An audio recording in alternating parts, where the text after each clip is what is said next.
नमस्कार. मालिकेच्या आजच्या भागामध्ये आपल्याला पाहायला मिळणार आहे की माधवी आता धर्माधिकारी यांच्या घरी आलेले आहे. सुनमुखचा कार्यक्रम सुरू आहे आणि त्या कार्यक्रमामध्ये येऊन माधवीने राडा करायला सुरुवात केलेली असते. पण या कार्यक्रमामध्ये एक मोठी गोष्ट घडते, कारण माझा आत्मसन्मान हा जपला पाहिजे यासाठी कावेरीने ऐन वेळी एक भन्नाट आयडिया लढवलेली आहे. आणि त्यामुळं घडलेलं असं आहे की माधवी ही माच्या पायाशी आलेली आहे आणि माधवीनेच माच्या पायावरती नाक घासलेलं आहे. हे सगळं कशा पद्धतीने होणार आहे ते आपल्याला पाहायला मिळणार आहे. त्याचबरोबर कावेरी विचार करत आहे की मूळ म्हणजे माचा स्वभाव असा नाहीये, पण मा असं का वागतायत हा प्रश्न कावेरीला पडलेला आहे आणि कावेरी त्या गोष्टींचा विचार करत आहे. हे सगळं कशा पद्धतीने होणार आहे ते आपण आपल्या आजच्या या व्हिडिओमध्ये पाहणार आहोत. त्यासाठी व्हिडिओ शेवटपर्यंत पहा. त्याचबरोबर चॅनलवरती नवीन असाल तर चॅनलला नक्की सबस्क्राईब करा. इकडे यश आणि कावेरी यांचे लग्नानंतरचे खेळ सुरू झालेले आहेत. त्यामध्ये अंगठी शोधण्याचा खेळ सुरू असतो आणि मग यश आणि कावेरी दोघंही अंगठी शोधत असतात. माचं जे वागणं असतं ते खूपच विचित्र असं चाललेलं असतं, कारण मा यशच्या समोर वेगळ्या पद्धतीने वागत असते आणि कावेरीच्या समोर वेगळं वागत असते. कावेरी म्हणत असते की यश तुम्ही चिटिंग करताय हा. तेव्हा मा म्हणते की अगं प्रेमात सगळं चालत असतं, तू नाही का केली चिटिंग, असं मा प्रत्येक वेळेस कावेरीला टोमणा देत असते. कारण यशने काय केलेलं असतं, कावेरीच्या हातात अंगठी आलेली असते. नेमकं त्यावेळेस कावेरीला डोळा मारलेला असतो म्हणून कावेरी बोलत असते. परंतु मा लगेचच इकडे कावेरीला सगळ्यांच्या समोर तोंडावर पाडत असते. म्हणजे सगळं असं कुचकं बोलणं वगैरे तिचं चाललेलं असतं. जरा पण मला वाटत नसतं की हे सगळं जे काही घडतंय ते आपण यामध्ये काहीतरी वेगळं वागतोय किंवा काय. तिला जराही भान नसतं. ती फक्त असंच वागत असते की या सगळ्यामुळं काय घडणार आहे, कारण कावेरी चुकीची आहे एवढंच दाखवायचं असतं. आता अंगठी यशच्या हातात लागलेली असते, पण यश ती अंगठी सोडून देतो आणि नेमकं ती कावेरीच्या हातात येते. म्हणजेच हा जो खेळ असतो तो कावेरीने जिंकलेला असतो आणि हे माने पाहिलेलं असतं, कारण यशनेच कावेरीला सांगितलेलं असतं की घ्या. आणि असं म्हणत यशने कावेरीला अंगठी दिली. कावेरी म्हणते की सापडली अंगठी. तेव्हा मात सगळ्यांच्या समोर म्हणू लागते की बघितलं का, आत्तापासूनच आपला यश जो आहे तो कावेरीच्या तावलावर नाचायला लागलाय बायकोच्या, असं मा म्हणत असते. तेव्हा मात्र कावेरी आणि यश तिथेच असतात. कावेरी म्हणत असते की नाही तसं नाही, आणि मग मा बोलायला सुरुवात करते. मा म्हणते की काय रे यश, बरोबर ना, कसं आहे माहितीये का, माझ्या मुलासाठी, माझ्या मुलाच्या आनंदासाठी आई काहीही करू शकते, अगदी कसल्याही चुका पोटात घालू शकते, असं मा बोलत असते. तेव्हा पौर्णिमा म्हणत असते हो ना वहिनी, बरोबर आहे, कारण आपल्या मुलासाठी आपल्या लेकरांसाठी काहीही करायची तयारी असते. मग मा तिथं असते, यश असतो. यश म्हणतो की हो, म्हणून तर माने कावेरीला समजून घेतलेला आहे, कावेरीचा सूर म्हणून स्वीकार केलेला आहे, असं यश बोलायला सुरुवात करतो. त्याचबरोबर इकडे आपल्याला पाहायला मिळतं की जेव्हा हे सगळं घडत असतं तेव्हा मात्र यश सांगत असतो की कावेरी ही तेवढ्याच चांगल्या आहेत, लवकरच मला कळणार आहे, कारण काहीही झालं तरीही कावेरीचा माने सून म्हणून स्वीकार केला ही गोष्टच खूप मोठी आहे. परंतु इकडे धक्का बसलेला असतो तो म्हणजे यमुनाला ही गोष्ट सहन होत नाहीये की नक्की काय आहे माच्या डोक्यात, मा असं का वागते, म्हणून यमुनाला त्रास होत असतो. यमुनाचं म्हणणं असतं की मला का कळत नाहीये की ही मुलगी फसवतीये, ह्या सगळ्या गोष्टी अशा पद्धतीने घडतायत, हे यमुनाच्या लक्षात सुरू झालेलं असतं.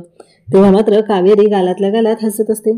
तेव्हा मात्र घरातले सगळेजण समजून घेत आहेत, पण कावेरीच्या मनात शंका आहे की मा असं का वेगळं वागतायत. यशने तर आता माच्या मांडीवर डोकं ठेवलेलं असतं आणि म्हणत असतो की माझी मा आहेच ग्रेट, आणि मा इकडे यशच्या डोक्यावरून हात फिरवत असते आणि इकडे कावेरीला तिच्या त्या वागण्यातून जाणवत असतं की मा कावेरीकडे नजरेने बोलत असते. पण इतकं विचित्र असं असतं की ते कावेरीला जाणवत असतं की मा मुद्दामच त्रास देत आहेत, जाणून बुजून तर यशच्या समोर वेगळं वागतायत आणि माझ्या समोर वेगळं वागतायत, हे कावेरीच्या डोक्यात सुरू असतं. त्यानंतर कावेरी बाहेर उभी असते. तिच्या डोक्यातून विचार काही केले जात नसतात. ती म्हणत असते की हे सगळं काय आहे, म्हणजे कशामुळे असं होतंय, काय आहे या सगळ्याचा अर्थ, मा असं का वेगळं वागतायत, असे अनेक प्रश्न तिला पडलेले असतात. आणि ती म्हणत असते की नाही, काहीतरी असं आहे की ज्याच्यामुळे हे सगळं घडतंय, आणि म्हणूनच ती विचार करायला सुरुवात करते.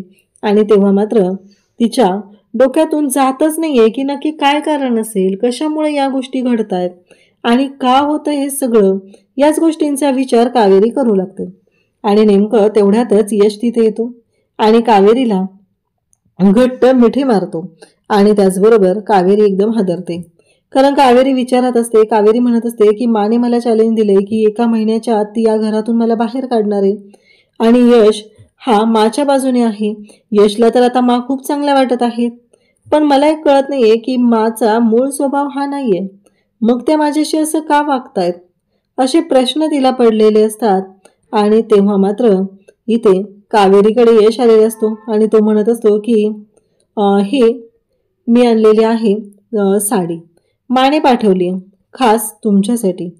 कारण मला असं वाटते की ही साडी नेसून आता पुढचा जो सुनमुखचा कार्यक्रम आहे त्यासाठी यावं. कावेरी म्हणते माझ्यासाठी? कावेरी विचार करू लागते की हे सगळं काय घडतंय. अचानक माचं वागणं का बदलते, म्हणजे त्या असं का वागतात? मुळात त्या अशा नाहीयेत, मग त्यांना असं का वागावं लागतंय? असे प्रश्न पडलेले असतात ते म्हणजे कावेरीला. आणि त्याचबरोबर कावेरी त्याच गोष्टींचा विचार करत असते. काहीही झालं तरीही माचा मूळ स्वभाव तर असा नाहीये, मग का घडतंय हे सगळं आणि या सगळ्याचा अर्थ काय आहे? हेच प्रश्न कावेरीला सतावत असतात. कारण काहीही झालं तरीही माच्या बाबतीत हे सगळं जे घडतंय तिला कळत नसतं. इकडे मा किचनमध्ये आलेली असते. मा किचनमध्ये आली आणि लगेचच माच्या मागे येते, ती म्हणजे यमुना. यमुना तिथे येते आणि म्हणते मा तुझं काय चाललंय हे सगळं, तुला कळतंय का? ज्या मुलीने या घराला उद्ध्वस्त करण्याचा प्रयत्न केलाय, माझ्या बाबांना मारण्याचा प्रयत्न केलेला आहे, आणि त्याच मुलीला तू एवढं चांगलं कसं काय वागवू शकते ग? मला ना कळतच नाहीये की तुझं नक्की काय चाललंय ते. म्हणजे तू तिला माफ करून टाकलंस. मला कळतच नाहीये की असं कसं केलंस तू, असं म्हणत यमुना बोलत असते. तुला माहितीये का हे कुंकवाचं पाणी, तू काय म्हणली त्या कुंकवासारखी पाण्यात ती विरघळून जाते, मिक्स झाली. अगं पण मला ना हे पाणी म्हणजे बाबांचं वाहणारं रक्त दिसते. बाबांच्या डोक्यात जेव्हा काठी मारलेली होती तेव्हा त्यांच्या डोक्यातून येणारं रक्त मला दिसतंय, असं हे बोलणं चाललेलं असतं. तेव्हा मात्र इकडे मा म्हणत असते की तुला काय वाटलं, पाण्यात जसं कुंकू मिक्स करता येतं तसं ते वेगळंही करता येतं पाण्यातून. आणि तेव्हा यमुना माकडे पाहत असते. मा म्हणते की माझ्या मनातला राग गेलाय तिच्याबद्दलचा, असं वाटतंय तुला? नाही, मुळीच नाही. आणि मा तुरटी घेते, त्या पाण्यातून फिरवते आणि म्हणते की बघ, या पाण्यातून हे कुंकू वेगळं झालं आणि पाणी जसं होतं तसं पांढरं झालं आणि त्याचबरोबर म्हणजे निर्मळ झालं, असं ती सांगत असते. त्याचबरोबर मला ते सेपरेट करता येतं, म्हणजे बघ, तिलाही मी आपल्या आयुष्यातून बाजूला काढून टाकू शकते. मा मात्र बोलत असते आणि यमुना ऐकत असते. यमुनाला मात्र खूप भारी वाटत असतं. म्हणजे माच्या मनात राग काहीही नाही आणि मा जे करते ते फक्त आणि फक्त दिखावेगिरी करते, ही गोष्ट यमुनाच्या लक्षात आलेली असते. तेव्हा मात्र यमुना सांगू लागते की हो बरोबर आहे मा तुझं. तेव्हा मा पुढे बोलायला सुरुवात करते, तुला माहितीये का, त्या मुलीला घराबाहेर काढण्यासाठी आपण किती प्रयत्न केले, पण त्याचा काय उपयोग झाला का? मग आता त्याच्यावर एकच उपाय आहे आणि तो म्हणजे की त्या मुलीला यश स्वतःहून घराच्या बाहेर काढणार आणि तरच सगळ्या गोष्टी व्यवस्थित होतील. आणि त्याचबरोबर हे सगळं घडत असतं. तेव्हा मात्र तेवढ्यात कावेरी तिथे आलेली असते आणि कावेरीला माने जी साडी दिलेली असते ती साडी घेऊन कावेरी आलेली असते आणि म्हणत असते की तुम्ही ही साडी दिलीत ना. आणि ह्या दोघी जणी ॲटिट्यूडमध्ये आता कावेरीकडे पाहत असतात. म्हणजे यांना असं दाखवायचं असतं की बघितलं ना, शेवटी तू आलीच आमच्या पायाशी.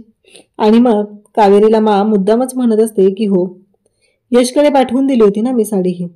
तेव्हा कावेरी म्हणते की हो, तेच घेऊन आली. यश म्हणतो की अगं मा, तुला त्याच सांगायला आलेत की त्यांना ना ही साडी खूप आवडलेली आहे आणि म्हणूनच तर त्या इथे सांगायला आलेल्या आहेत, असं यश सांगत असतो.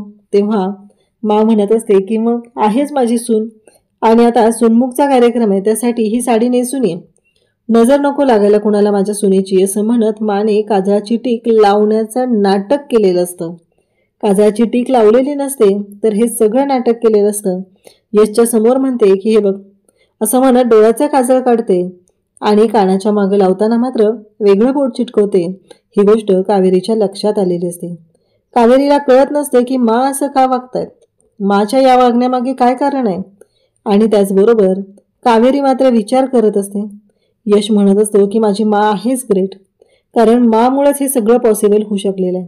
दुसरं कोणी असतं तर हे कधीच शक्य झालं नसतं, असं म्हणत यश माचं कौतुक करत असतो.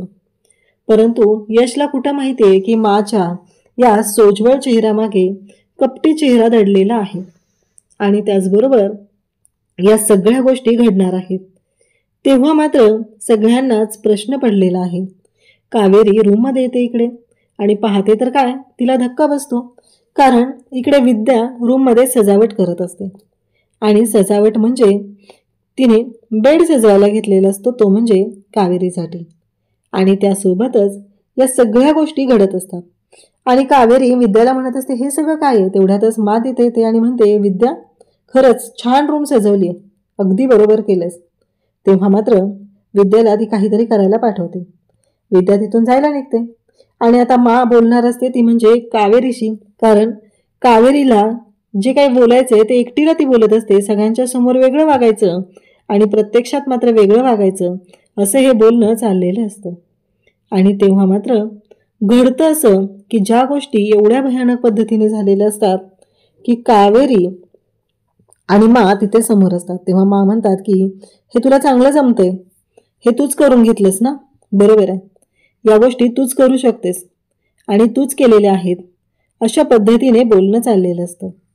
तेव्हा मात्र आता सगळ्या बायका जमलेल्या असतात. कावेरीला मात्र ती म्हणत असते की काहीही झालं तरीही आज यश तुझ्याकडे येणारच नाही, यश तुझ्याकडे येणारच नाही एवढं लक्षात ठेव. कारण कोणत्याच परिस्थितीत मी यशला तुझ्याजवळ येऊ देणार नाही. कारण एवढं सगळं जरी झालं तरीही यश हा माझा मुलगा आहे आणि त्याच्यापासून तुला कसं तोडणार आहे ते बघ, असं हे माचं बोलणं चाललेलं असतं. तेव्हा सगळ्या बायका जमलेल्या असतात, सगळेजण तिथं असतात आणि आता सगळ्या गोष्टी छान पद्धतीने चालू असतात. खरं तर अमृताला खूप राग आलेला असतो. तिला ही गोष्ट अजिबात आवडलेली नाही. तिचं फक्त एवढंच म्हणणं आहे की का, म्हणजे मावशी असं का वागते आणि एवढं सगळं होऊनही हे सगळं काय आहे, या सगळ्याचा अर्थ काय आहे. आणि त्याचबरोबर हे सगळं जेव्हा घडत आहे तेव्हा मात्र आता सुनमुख पाहण्याचा जो कार्यक्रम आहे तो सुरू होतो. माला शेजारी बसवलं जातं, माच्या शेजारी कावेरीला बसवलं जातं, घोंगड पांघरून आणलेलं असतं. तेव्हा बायका विचारतात की हे सगळं कशासाठी ग सुलक्षणा, हे सगळं कशासाठी आहे. तेव्हा मात्र सुलक्षणा म्हणत असते की तिला सवय आहे ना, असंच तर तिने घोंगड घेऊन फसवलंय आम्हाला, असं सुलक्षणा सांगत असते. तेव्हा मात्र आता सगळेजण तिथे असतात आणि मग कावेरीच्या चेहऱ्यावरचा तो घोंगट काढला जातो, सुनमुख पाहिलं जातं. आणि आता मात्र नेमकं सुनमुख पाहताना तिथे येते ती म्हणजे माधवी. माधवी तिथे आलेली असते आणि माधवी म्हणते चांगलं चाललंय की ग तुमचं, कसं आहे माझ्या मुलीला फसवलं आणि तुम्ही सासू सुना एक नंबरच्या खोटारड्या, सून खुनी आणि सासू खोटारडी, किती जेल पाहून आली काय माहिती सून, अशा पद्धतीने तिचं बोलणं चाललेलं असतं. तेव्हा मात्र पैशाचे बंडल काढते, पहिल्यांदा मावरून ओवाळून घेते आणि त्यानंतर कावेरीवरून ओवाळते आणि ते पैसे कावेरीच्या हातात देते. असं हे तिचं विचित्र असं वागणं चाललेलं असतं. तेव्हा मात्र मा तिथंच असते. मा म्हणत असते अगं असं काय करतेस. तेव्हा ती म्हणते तू विसरली असशील ग, तुझ्यामुळं माझी मुलगी साधना आईने जीव दिला. कारण तू तिला सांगितलं होतं की उदय आणि त्यांचं लग्न होणार आहे, पण घडलं काय, उदयने दुसऱ्या मुलीसोबत लग्न केलं आणि आज पुन्हा तेच चालू आहे. इथे तू सुनमुख पाहण्याचा कार्यक्रम करते, पण तिथे माझ्या मुलीची अवस्था काय होते याचा विचार केलायस का. कोणत्या हक्काने, कोणत्या अधिकाराने तू अमृताला इथे घरात ठेवून घेतलंय, असं हे बोलणं चाललेलं असतं. आणि तेव्हा मात्र तिथे पौर्णिमा बोलायला सुरुवात करते. काय चाललंय माधवी, काय बोलतेस तू, वहिनींशी असं नाही बोलू शकत, असं ती बोलत असते. तेव्हा मात्र माधवी म्हणते की काय चुकीचं बोलतेय मी, या सुलक्षणानेच मला शब्द दिला होता ना, बरोबर आहे, पण तो शब्द कुठं पाळले ती. आत्ताही शेवटी तिने अमृताबरोबर लग्न करण्याचं यशला सांगितलं होतं, ते वचन मला दिलं होतं अमृताचं आणि यशचं लग्न लावणार, पण झालं काय, आजही माझ्या मुलीला इथं आशेवर ठेवून घेतलंय. कोण लग्न करेल माझ्या मुलीशी, ती तर तुमच्या घरात अशी राहणार असेल तर, असं हे बोलणं चाललेलं असतं. ती म्हणत असते की तू विसरली असशील सुलक्षणा, पण तू मला सांगितलं होतं जर यश आणि अमृताचं लग्न झालं नाही तर तू माझ्या पायावर नाक घासून माफी मागशील. तेव्हा मात्र सुलक्षणा हात जोडून तिची माफी मागत असते, तिच्याशी बोलत असते, तिला सांगत असते की अगं ऐकून तरी घे, नक्की काय झालेलं आहे. असं हे बोलणं चाललेलं असतं. आणि तेव्हा मात्र गोष्टी घडत असतात त्या थोड्याशा वेगळ्या पद्धतीने चाललेल्या असतात आणि सगळे तिथं जमलेले आहेत. आणि त्याचबरोबर हे सगळं जेव्हा घडत आहे तेव्हाच आता कावेरी विचार करत असते. कावेरी तिथं बसलेली असते. आता मला सांगितलं जाते की काय करायचं आहे आणि त्याचबरोबर हे सगळं जेव्हा घडत आहे तेव्हा मात्र हात जोडून माफी मागते, पण सुलक्षणा मात्र ऐकायला तयार नाही. आता कावेरीला प्रश्न पडलाय की करायचं काय आता, कशा पद्धतीने गोष्टी सोडवायच्या, हा प्रश्न कावेरीला पडलेला आहे. आणि त्याचबरोबर गोष्टी जेव्हा घडत आहेत तेव्हा मात्र पार्थ आणि अनुष्का दोघंही तिथे गोट्या खेळत असतात आणि त्या गोट्या त्याच्या हातून निसटतात आणि त्या सगळ्या येतात ते म्हणजे इकडे. तर इथे जिथे चालत पुढे पुढे येत असते माधवी, तिच्या डोक्यात एकच असतं की आता सुलक्षणाच्या पुढे पुढे जायचं आणि सुलक्षणाला आपल्या पायावरती नाक घासायला लावायचं, असं तिचं बोलणं चाललेलं असतं. आणि तेव्हा मात्र आता माधवीच्या पायामध्ये कावेरी बरोबर वेळीत संधी साधून त्या गोट्या ज्या आहे ते सरकवते. माधवीच्या पाय त्या गोट्यांवरून घसरतो आणि माधवी सुलक्षणाच्या पायात येते. म्हणजे कावेरीने अगदी माचा आत्मसन्मान जपलेला आहे, कारण मला या सगळ्या गोष्टींमुळे त्रास होणार हे कावेरीलाही माहिती होतं. आणि म्हणूनच कावेरीने इथे सुलक्षणाच्या पायाशी माधवीला आणलेलं आहे, कारण माधवी खूपच तोऱ्यात आलेली होती, माझ्या पायावर नाक घास असं म्हणत होती. पण इथे कावेरीने तिचा चांगला पाणउतारा केलेला आहे, तिलाच तोंडावरती पाडलेला आहे. आता उद्याच्या भागात आपल्याला पाहायला मिळतं की कावेरीवरती आरोप केले जात असतात की कावेरी ही खुनी आहे. त्याचबरोबर कावेरीने या सगळ्या गोष्टी केलेल्या आहेत, कावेरीने तुमच्या वडिलांना मारण्याचा प्रयत्न केलेला आहे, हे सगळं सुरू असतं. तेव्हा मात्र यश तिथे येतो आणि म्हणतो की तुम्हाला सगळ्यांना असं वाटतं ना कावेरीवरती आरोप आहेत, तर मी आत्ता तुम्हाला शब्द देतोय की जोपर्यंत कावेरी निर्दोष सिद्ध होत नाही तोपर्यंत माझं आणि कावेरीमध्ये कोणतंही नवरा बायकोचं नातं नसेल. आणि माने मात्र यशला मिठी मारलेली आहे आणि ती कावेरीकडे पाहत आहे, म्हणजे हा सगळा डाव तिचा होता. कारण आता तिच्या डोक्यात नवीन नवीन प्लॅन शिजत असतात, त्या पद्धतीने प्लॅन केलेला होता कावेरीला यशपासून वेगळं करण्यासाठी. कारण माने कावेरीला सांगितलं होतं कितीही सजावट कर आणि काही कर, आज रात्री यश तुझ्यासोबत येत नसतो. आणि माने ते करून दाखवलेलं आहे. माने ते सगळ्यांच्या समोर हे दाखवून दिलेलं आहे की बघितलं का काय होऊ शकतं. म्हणजे कावेरीला तिनं दाखवलंय की मी काहीही करू शकते आणि तुला अद्दल घडवू शकते, अशा पद्धतीने ते बोलणं होतं. आणि तसंच काही आपल्याला पाहायला मिळालं आहे. यशने निर्णय घेतलेला आहे की जोपर्यंत कावेरीला निर्दोष सिद्ध करत नाही तोपर्यंत त्याच्यामध्ये आणि कावेरीमध्ये कोणतंही नवरा बायकोचं नातं नसेल. आता कावेरीला सिद्ध करण्यासाठी हे सगळं यश बोललं आहे, पण याचे परिणाम मात्र खूपच विचित्र होताना दिसत आहेत. तर हे कशा पद्धतीने होणार आहे ते आपण पुढे पाहणार आहोत. अशाच अपडेटसाठी चॅनलशी कनेक्ट राहा. थँक्यू.